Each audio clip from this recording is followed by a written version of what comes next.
Don't follow vultures.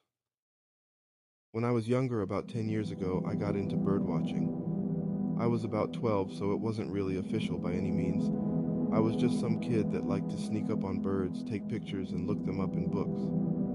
I decided to start this hobby by making a list, with pictures I had printed from the library, of native birds in my region. Every weekend I'd wander around the neighborhood, which was suburbs smashed haltingly against large plots of land covered in brush, in search of new birds. With a few ponds and a large creek in the area, I found quite a few within my first few weeks. However, there was one bird I had set as my sort of white whale, due to its rarity in the area, the black vulture.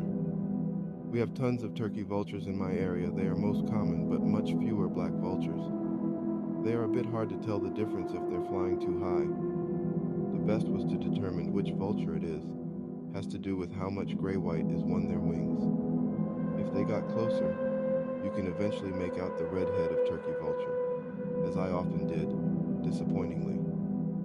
Unfortunately, I cannot remember the exact date, or what month it was even. I believe sometime in the fall, however. But one weekend, I decided to spend the next 2 days searching high and low for the black vulture. I went climbing over the small wire fencing around a nearby brushy area, as per usual, keep out signs be damned, and searched. Usually you had the best luck finding scavenger birds on roadkill, beside the road, and there so happened to be a small two-lane winder that mirrored the creek nearby, just through the foliage. So I cut across the sort of mini-forest, headed in that direction. As much as it made me sad to see a dead deer or possum, it was a common sight on this road, as both sides are open, with trees and undergrowth almost choking it. There are some parts of the road that almost become a sort of tunnel, due to the leaves intertwining above. It was incredibly easy for a deer or some other animal to jump out in front of a car, in the dark, with neither party realizing until it was too late. I didn't have much luck. There were a few crows on the smear of a squirrel, and I saw a few ducks swimming the creek beside me, but nothing big.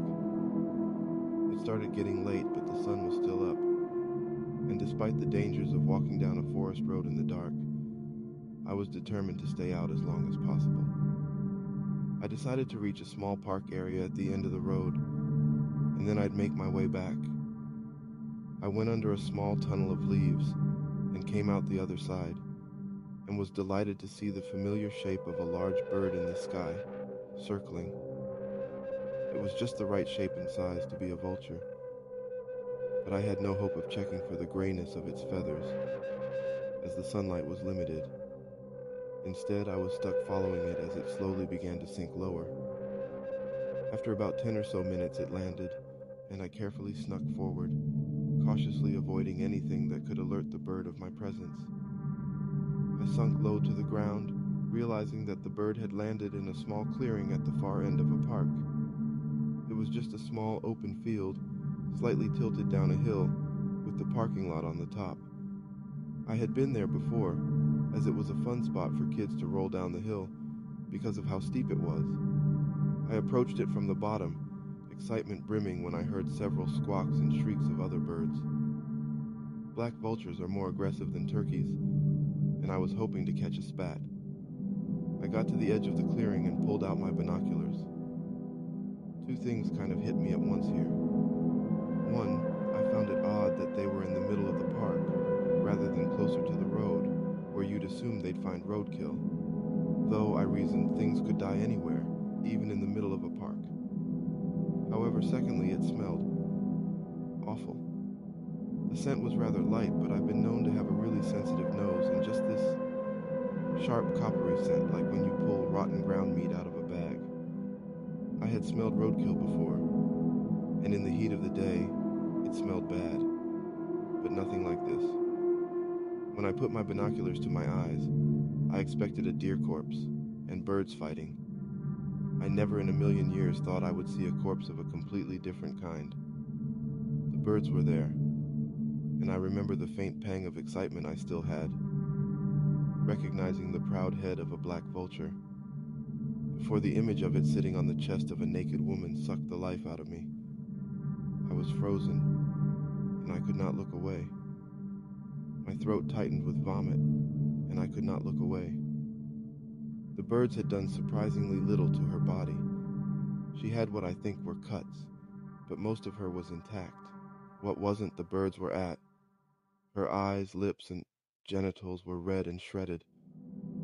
If there was a big defining wound, I missed it, between the gathering of birds and the fading light.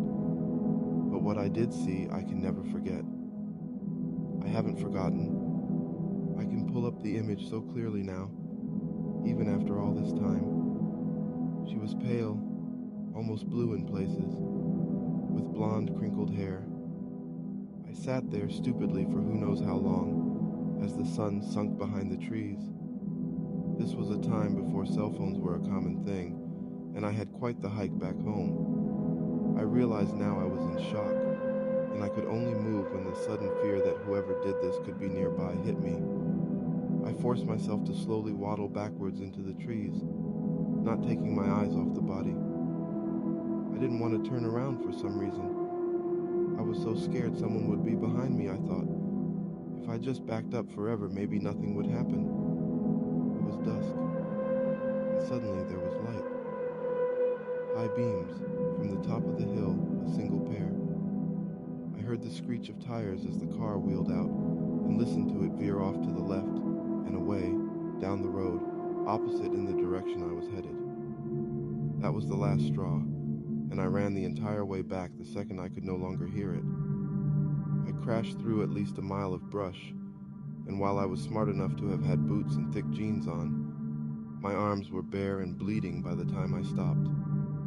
I paused midway through the brush by my house, realizing that, embarrassingly, I had pissed myself in fear at some point, before nearly crawling my way through people's yards to get home, avoiding all passing cars. The horror didn't completely end there, as I was home alone until past midnight, as my mom worked late at a diner nearby.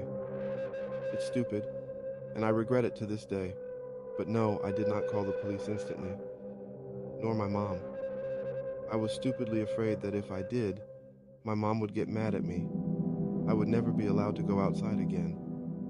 Or worse, that they wouldn't believe me for some reason. I locked all the doors, double-checked, took a quick shower, and locked myself in my room. I had fallen asleep somehow, by the time my mom came home. I confronted her in the morning at least, but by that time, when we made the call together, the body had already been found.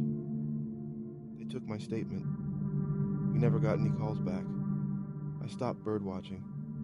I tried my best to find an article or news somewhere about this, but I failed in finding anything.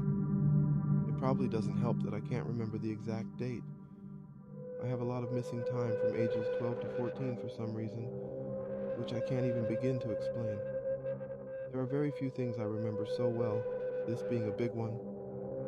I have never shared this story with anyone outside my own family, but I thought it might fit here, and I apologize if not.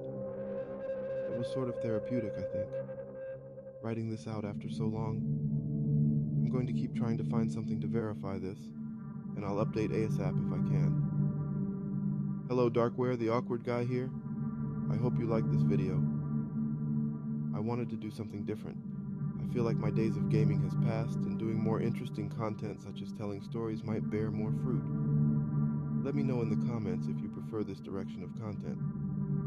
Also, if you liked my narration, I'd appreciate it if you subscribed. This particular story came from Reddit of the user Don't Follow 2 from our Let's Not Meet thread.